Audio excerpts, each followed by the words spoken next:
बड़ी ईद आने से पहले आप इस रेसिपी को सेव कर लें, क्योंकि आज की नली न्यारी इतने मज़ेदार और ज़बरदस्त होने वाली है ना कि आपका दिल तो हो जाएगा खुश और आप इस रेसिपी को कभी भूल नहीं पाएंगे। रेसिपी स्टार्ट करते हैं। बिस्मिल्लाहिर्रहमानिर्रहीम। सबसे पहले कुछ खड़े मसाले हैं। 2 टेबलस्पून ज़ीरा है, यहाँ पे दालचीनी है, तेज़पात है, यहाँ पे मेरे पास साबुत धनिया है 2 टेबलस्पून, 2 अदद बादियान के फूल, लौंग और 2 अदद ही मोटी इलायची है। एक पीस हम जावित्री का लेंगे, साथ ही सौंफ, अजवाइन और ब्लैक पेपर, ये तमाम हम 1 टेबलस्पून लेंगे। ठीक है, ये हमारे पास मज़ेदार सा न्यारी का मसाला है। इसको आपने इसी तरह एज इट इज़ यूज़ करना है। और ये क्योंकि ज़्यादा मकदार में बना रही हूँ और आप इसको स्टोर करके भी रख सकते हैं। इसको आपने उस वक्त तक लो फ्लेम पे फ्राई करना है जब तक इसके अंदर से ना बहुत ही मज़े की खुशबू ना आ जाए। उसके बाद आपने झटपट काम करने के लिए ना किसी भी मशीन में पीस लेना है। अगर मशीन नहीं है या फिर लाइट चली गई है तो मेरी तरह आप इस तरह भी पीस सकते हैं। ठीक है, कोई बात नहीं। अच्छा, अब आपने नेक्स्ट क्या करना है, यहाँ पे इस तरह सा ना पाउडर आपके पास तैयार हो जाएगा। मशीन से काम करेंगे तो ज़्यादा अच्छे से पेस्ट बनेगा। अब आपने दोबारा से एक सॉस पैन लेना है, उसके अंदर 2 टेबलस्पून आपने मैदा लेना है और 2 टेबलस्पून ही बेसन लेना है। ठीक है, इसको आपने अच्छे से फ्राई करना है। ये तमाम प्रोसेस ना मैं अपनी कुकिंग से पहले ही कर लेती हूँ ताकि काम में आसानी हो, झटपट से काम हो जाए।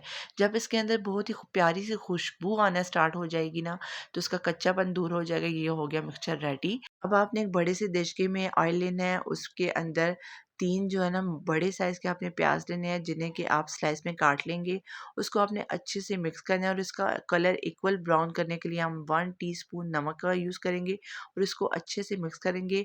और नमक यूज़ करने का मकसद ये है ना, प्याज़ का कलर बहुत ही जल्दी सा, बहुत ही प्यारा सा, खूबसूरत सा गोल्डन ब्राउन आता है जैसा कि हमें चाहिए होता है। ठीक है? अच्छा, इस रेसिपी के लिए आपको ऐसे ही गोल्डन ब्राउन सा प्याज़ का कलर चाहिए। अब हम क्या करेंगे, इसके अंदर जितना भी प्याज़ है उसको निकाल लेंगे। ठीक है? अच्छा, यहाँ पे नली निहारी बनाने के लिए मेरे पास बकरे का गोश्त था और उसमें कुछ छोटी-छोटी नलियाँ भी थी।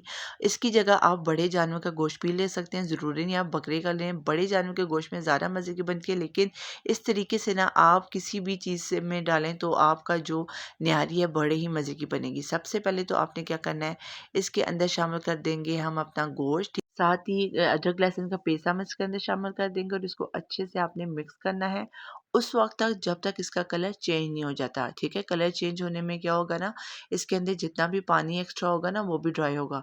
अब इसमें कुछ स्पाइसेस जाएँगे जिसमें लाल मिर्च का पाउडर है 2 टेबलस्पून, सूखा धनिया जो कि पिसा हुआ 2 टेबलस्पून, हल्दी है, नमक है और साथ में जो अभी हमने स्पेशल मसाला बनाया था नली निहारी के लिए, वो हम इसमें शामिल करेंगे 3 टेबलस्पून। इसको आपने अच्छे से मसालों के साथ मिक्स करना है। अच्छा जी, यहाँ पे आप देख सकते हैं कि चूल्हे की फ्लेम मैंने बहुत हाई नहीं किया, मीडियम फ्लेम पे ये काम कर रही हूँ। आधा कप साथ ही आपने दही का यूज़ करना है, इसको आपने अच्छे से मिक्स करना है। साथ ही आप देख सकते हैं कि चूल्हे पे मैंने एक देचकी भी चढ़ा लिया है जहाँ पे पानी गर्म हो रहा है और इसके अंदर आपने गरम-गरम पानी ऐड करना है, ठंडे पानी नहीं ऐड करना है क्योंकि गोश्त की ऑलरेडी बुनाई हो रही थी तो गोश्त जो था गरम, तो उसके अंदर पानी भी गरम ऐड करेंगे ना, तो इसका ये फ़ायदा होगा कि आपका गोश्त जल्दी और बहुत ही मज़े का गलेगा।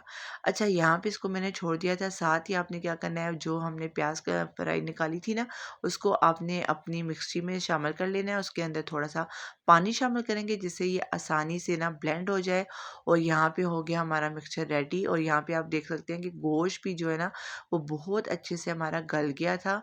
यहाँ पे नली न्यारी के लिए ना गोश्त का आपका बहुत अच्छे से गलना बहुत ज़रूरी है। यहीं से आपकी जो असल गेम है ना मज़ेदार सी स्टार्ट होगी। साथ ही जो हमने प्याज़ का पेस्ट बनाया था वो आप इसी स्टेज पे शामिल कर देंगे।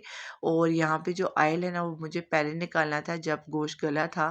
ख़ैर मैं भूल गई थी, चलिए अभी निकाल लेते हैं क्योंकि बाद में ये भी गायब हो जाएगा।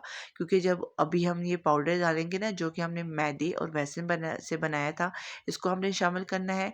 इसको शामिल करने से क्या होगा ना, ऑयल हमारा गायब भी हो जाएगा, इसलिए आप कोशिश किया करें कि पहले ही ऑयल को निकाल लिया करें। इसको 5 मिनट के लिए आपने छोड़ देना और उसके बाद देखिए जी माशाल्लाह से मज़ेदार किस्म की हमारी न्यारी रेडी हो गई है। बहुत मज़ेदार बनी थी। आपने ज़रूर ट्राई करना है, बिल्कुल ऐसे ही एज़ इट इज़ इसी रेसिपी को इसी तरीके से आपको खा के ना मज़ा आने वाला है। ठीक है? और उसके बाद इसके जो कुछ लवाज़मात होते हैं ऊपर वो हम डालेंगे, अदरक डालेंगे, थोड़ी-सी हरी मिर्च, थोड़ा-सा इसके ऊपर धनिया डालेंगे और थोड़ा-सा लास्ट में चाट मसाला। और इसको नान के साथ खाएँ या घर की बनी हुई रोटी के साथ। आप ना दुआएँ देंगे मुझे, ठीक है? यानी इस रेसिपी को हमने एक दफ़ा खा लिया इस डिश को, लेकिन अभी दोबारा से जब मैं वीडियो की एडिटिंग कर रही हूँ ना, तो मुझे वैसे ही मुँह में पानी आ रहा है क्योंकि वो टेस्ट याद आ रहा है। लास्ट में आपने क्या करना है कि जो हमने ऑयल थोड़ा-सा बचाया था ना, वो आपने डाल देना है। इस तरीके से नली न्यारी खुद भी खाएँ, अपने प्यारे फैमिली मेंबर को भी खिलाएँ और इसके साथ ही अपना बहुत ख़्याल रखिएगा, दुआ में याद रखिएगा। अल्लाह हाफ़िज़।